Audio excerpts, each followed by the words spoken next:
ಬಿಟ್ಟ ನಿಟ್ಟುಸುರಿನಿಂದ ಸಿಡಿದವು ಸೇಡಿನ ಅಕ್ಷರಗಳು, ನಿಪ್ಪಾಂಡವ ಪೃಥ್ವಿ ಎಂಬ ಅಕ್ಷರಗಳು.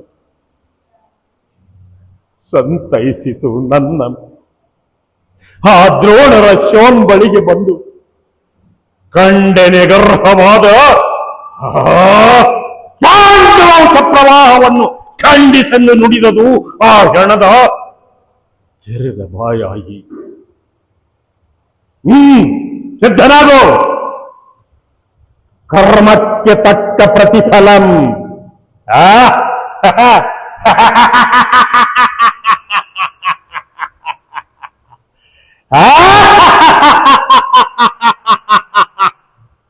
ಧರ್ಮ, ಭೀಮ, ಅರ್ಜುನ, ಎಲವೋ ದೊಡ್ಡ ಅಲ್ಲಿಯೇ ಕುಳಿತು ನೋಡುತ್ತಿರು. ನೀನು ದ್ರೋಣಾಚಾರ್ಯ ಕತ್ತು ಕಡೆದಂತೆ ಈ ಮೂವರ ಯಾರು? ಓ ಪಾಂಚಾಲಿ. ಏನು? ಭೂಮಿ ಶಪಿಸುವಳೆ, ಶಪಿಸಲಿ, ನೀನು ಶಪಿಸು. ಆದರೆ ಜೀವವಿಲ್ಲದ ಜನವಾಡಿ ಜಾಗೃತಗೊಳಿಸದ ಬೊಮ್ಮನಂ ಪಣಿವೇಣಿ. ಸ್ವಾರ್ಥದ ಹುತ್ತದೊಳಗಿಂದ ಹೊರಬಿದ್ದ ನರಸೇತುಗಳ ಅಬ್ಬರ, ನೀರ್ಗುಳ್ಳಿಗಳು ಬಿರಿದೊಡೆಯುವ ಸಪ್ಪಳ. ಪಾಂಚಾಲಿ, ನಿಮ್ಮದು ಜಯಭೇರಿ ನೆಗ್ಗಿತು, ಕೆಳಗುರುಳಿ ಜಾರಿ. ಧರ್ಮ ಭೀಮಾರ್ಜುನರ ಜೀವ ಮಿಡುಕುತ್ತಿದೆ ಕುತ್ತಿಗೆಯಲ್ಲಿ.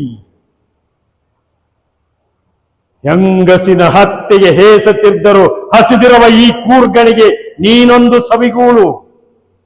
ಸೊಯ್ ಎಂದು ಹಾರಿ ಬರುತ್ತಿರುವ ನನ್ನ ಬಾಣಕ್ಕೆರಗುವ ನಿನ್ನ ಬಾಣದ ಸದ್ದು ಕಾಳ ಪಕ್ಷಿಗಳ ರೆಕ್ಕೆಗಳ ಸದ್ದು. ಲೇ ಪಾಂಚಾಲಿ, ನಿನ್ನ ಗಲ್ಲದ ಅರಿಶಿಣಕ್ಕೆ ಕುಂಕುಮ ಹೊಯ್ಯುವುದು ಈ ಬಾಣ ನಿನ್ನ ಮಸ್ತಕದ ರಕ್ತದಿಂದ.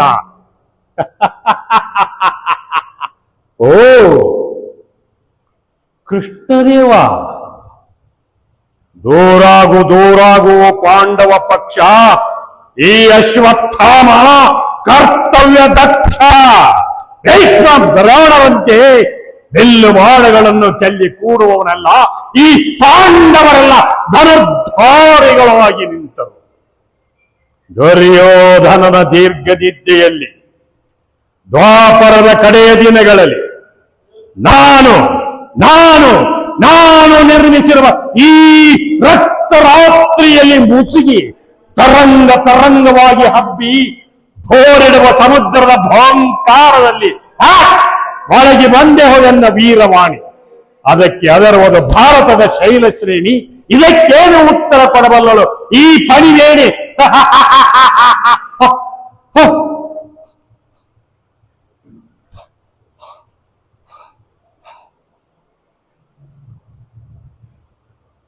ಹಾರಿ ಹೋದುದೇ ಹಣೆಯ ಮಣಿ, ಒಡಲ ಕಡಲೊಳೆದ್ದಿತು ಬಡಬಾನ.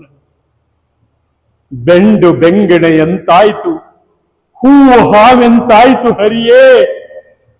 ಹರನಿಟ್ಟ ಮಣಿಯನ್ನು ದ್ರೌಪದಿ ಹಾರಿಸಿದಳೆಂತು ಶಿವ ಶಿವ.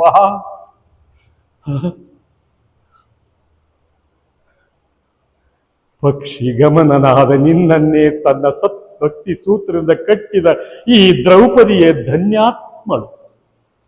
ಕಥಿಸು ಕೃಷ್ಣ ಮುರಾರಿ, ಈ ವಿಶ್ವದ ವ್ಯಕ್ತಿ ಚಿತ್ರ ಫಲಕದಳು ನನ್ನದೆಂತಹ ಚಿತ್ರ.